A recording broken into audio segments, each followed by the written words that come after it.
Pili na kayo, sir. May maasim, may matamis, manggang kalabaw. Kaya magkano po yung mga mangga nyo dito kuya? 100 po.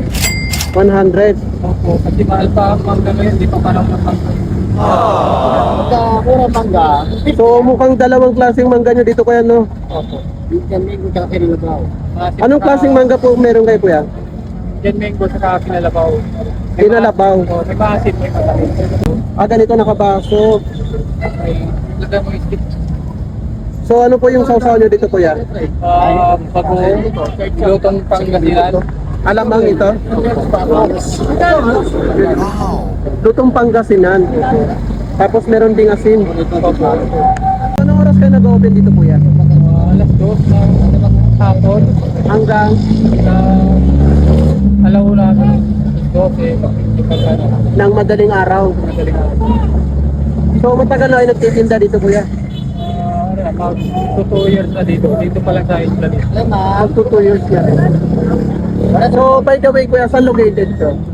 Dito sa may Esplanade, Phase 3, ay Phase 2 pala.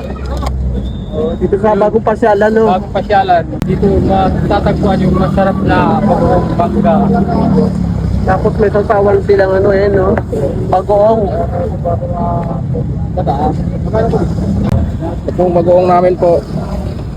Masarap po to. Hindi bagong chokre. Ano yung Sigurado, overload yan kuya? siguradong balik-balikan nyo. Anli bagong po tayo. Andi Bagoong, no? Yun, no? Sigurado po, balik-balikan nyo to. Ang sarap to.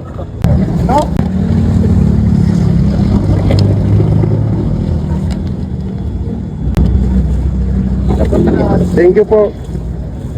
Thank you. So ito na po siya guys, yung mangga. Ayun, no? Sobrang dami ng bagoong.